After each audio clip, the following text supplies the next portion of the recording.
Hey everyone, Vince here. I'm diving into the wacky world of reward apps again. Let's see what we can get up to today. I hope you'll enjoy. First up, we have an app called PollApp. And this is what PollApp looks like when you launch it up. To the top of the screen, we have our balance. Obviously, it's in Australian dollars since I live in Australia. To the left of that, we have our daily streak section. Because just like most reward apps, PollApp actually does have a daily streak, everyone. And underneath that, we have some options here. In fact, we have surveys as well as playing games through a playtime reward system. At least I do anyway here in Australia, okay? Again, it could be completely different in your country, but we do have some variety there, which is nice to see. Now, while we do have the separate play games area underneath that, we also do have a game ward option as well, which is a whole nother earning platform. Now, that is something I'm going to have to cover in a video going forward, everyone, because this review is focusing specifically on PollApp. Now, before diving into the playtime reward section, let me just break down the currency system. In Australia, I have PayPal currency as an option for $1 minimum, which is actually very nice to see. We have Revolut for $2.22, Virtual Visa card for 74 cents, and then I can also donate if I want to. So for today's video, I focused on the PayPal withdrawal. Now, they also do have a competition section, which is like a leaderboard area, everyone, and I'm pretty sure you guys understand how this works. From what I understand here, it's split between the top 4 users that complete surveys. Now, taking a look at the play games area, supposedly 1,000 of the coins will convert into $1.45 worth of Australian currency. And we either have the option of playtime or the My Chips offer wall. So now that we understand what 1,000 coins converts into, Pixel Flow, for instance, here is going to give me up to $40 worth of currency if I'm able to complete it, whereas arrows will only give me $10. Again, country specific, everyone. I only have 2 playtime reward game offers here, which is very disappointing. And realistically, unless you get to the deeper part of those levels on the challenge itself, you're not really going to get anything decent in my opinion.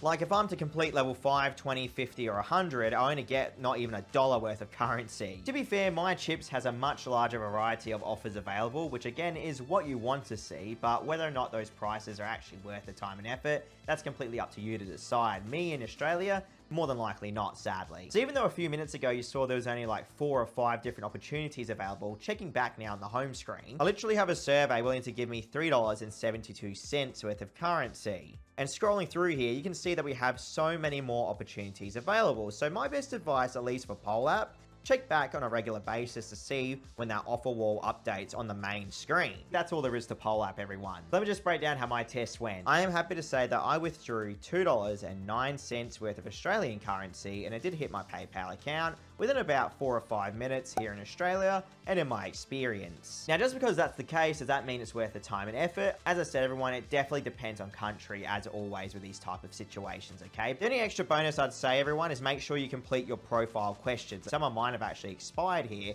which limits the amount of opportunities I'll get on the platform. So I've got to go through and actually update that eventually. Either way, everyone, that's my review on PollApp. Let's move on to the next application. Next up, we have NovelDive. And this is what it looks like when you launch it up. Straight away in the middle of the screen, we have our novels that we can actually read through, everyone. Now, there are a lot of novels on this application, so I will give it credit for that. Now, the novels themselves are very iffy, to say the least, okay? So just keep in mind, these are some really odd stories, in my opinion. Definitely not something I'd even bother with if it wasn't for this video. But if you want to read one of the novels, as you can see on the screen, you obviously have the title. You have the massive claim they're trying to make if you read the novel, which is completely false, in my opinion. You then also have the amount of words in the novel and how many people have actually viewed it. It does also state how many chapters are in the book as well. Now, actually reading the novel will give you a little gold coin on the right hand corner of the screen. That gold coin has a bar around it that fills up the more you read the page that's on the screen at the moment. Now, whether or not you're actually going to read the novel, that's completely up to you, but that little progress bar will move either way. And once that bar reaches 100%, you get 100 coins, or at least I did here in Australia. And that's realistically all there is to the application, so you can imagine doing that on repeat with all those novels on there. But now, heading over to the rewards area, we have our 3-hour timer, our coin-based currency system, and of course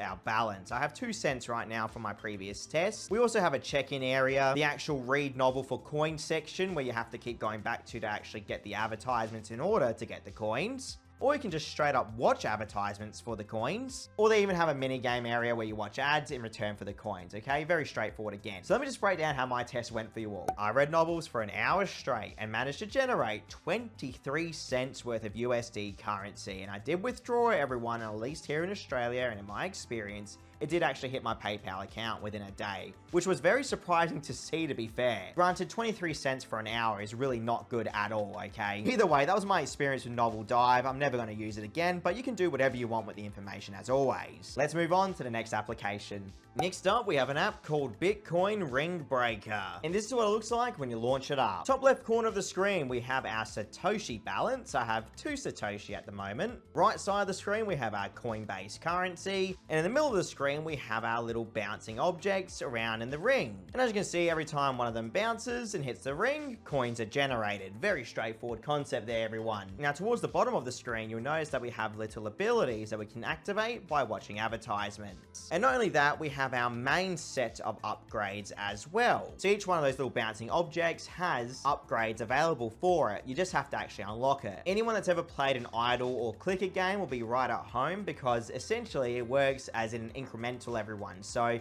bit by bit, you make progress throughout the game. The more gold you generate and the more upgrades you actually complete. And realistically, that is all there is to the application. In my opinion and experience, these applications are all ran off the advertisements as well, so you can expect the more ads you see. Hopefully, you'd expect some sort of increase in Satoshi, but that's not always the case. Just keep in mind, depending on country, of course. Yes, there are intrusive advertisements, by the way, so that can be quite annoying, but not all the time, and definitely not as bad as those 3-hour applications that we've covered throughout the year. There's also an achievement area as well. You can actually change the rings, and there's also an in-game shop, but we're not going to really worry about that either, because that does require real money. But either way, let me just break down how my test went for today. I played for an hour straight and generated 106 Satoshi, everyone. And when I hit redeem, it went straight to my Zebedee wallet, at least in my experience here in Australia, straight away. And on the screen right now is the Zebedee wallet side of things, everyone. So 1 hour of playing only got me 7 cents worth of USD currency once that 106 Satoshi was converted, which is definitely still on the low end technically. But realistically, what else can you really expect with an application like this, everyone? Most of these play to earn games all hover around the 10-cent mark to 5-cent mark per hour, at least here in Australia, which again, I'm just used to it by now. It is disappointing, but that's just how it's been for like the last year now at this point. Either way, that's my review on Bitcoin Ring Breaker. You can do whatever you want with that information. I'm definitely going to skip out on it for now though. Now I'm going to be opening up some Pokemon cards to see their value, everyone. That is right, it's time for one of my most favorite parts of the video. Join me as I open up a Lumiose City tin that has 2 packs in it. You can see right now the prices on the screen. This is all real market value for the cards, everyone. Please keep this in mind, even though you might be thinking, hey, it's just Pokemon cards. Funny enough, each of these cards has their own market value, and whether or not that market value is any good, it completely depends on the pool, as they say. So different cards will have completely different rarities and market demand. You can kind of think of it as like the stock market. People are literally hoarding Pokemon packs and tins and all types of Pokemon stuff. It's crazy out there. So I thought I might as well jump in just for a fun experiment for the channel, just for something completely out of left field. And I have to say, I'm having a blast with it so far. It really reminds me of my childhood. I still have my old Pokemon cards. I even have one first edition card, funny enough. Maybe one day I'll show it on the video if you guys are interested in that. But sadly, it looks like this tin did not give us the same value of what we spent. But we can only hope that in the future, these cards' values will go up. And to be fair, even if they don't go up in value, they're still going to be sitting in my binder for history's sake. Next up, we have an app called Farm Idle Harvest. Now, this one's been smashing the advertisements lately, and I have to say, when an application keeps on spamming the Play Store with their ads, either it's a fantastic app or it's a complete waste of time. So let me just break down how my experience went with this one. It's actually very funny. From a graphical point of view, everyone, it's actually a nice looking app. Either way, this is what it looks like. Already we're thrown into like a little mini game area, which is going to force us to watch an advertisement. So it runs on a virtual cash-based currency system, all in game, everyone. You can see here that I have to watch the ad to claim it, or if I don't watch the ad, I only get 75%, but the kicker is it plays an advertisement anyway. So yes, it is one of those apps that force it. So now that we've done that, at the top of the screen, you'll find your account balance, your goal, and of course your 3-hour timer. Underneath that, you have the in-game currency of coins, as well as your progression, and there's another ad. And in the middle of the screen, you have your farm. So tapping on the little plants is going to obviously activate them to harvest them, or in some cases, it may do it automatically as well, just depending on what abilities you have active at the time. time. Now, there is an edit mode where you can actually level up your crops as well. And they also have a store where you can actually upgrade your farm as well. Again, you do have abilities as well that you do have to watch an ad for, so just keep that in mind. At the end of the day, that's really all there is to it. Again, the abilities do look cool. As I said, the app actually looks pretty decent, but once I break down my earning experience, you'll probably think, not for me. I played for 2 hours in total over the span of a whole day and only generated 5 cents worth of USD. And I am happy to say, though, I did withdraw it, and in my experience, it did arrive, but that doesn't mean anything, everyone, okay? Even though it has that extra reward area where you can play mini games and watch advertisements for those coins, 5 cents for that amount of time is just ridiculous in my opinion. But again, you can do whatever you want with that information. That's my review on Farm Idle Harvest. I really hope they increase those rates. We can only hope apps get better throughout the year, but it's really not looking that good right now. Now that you are done with this video, everyone, check out my channel for almost 1,000 reviews. It really would mean the world to me. Catch you all next time.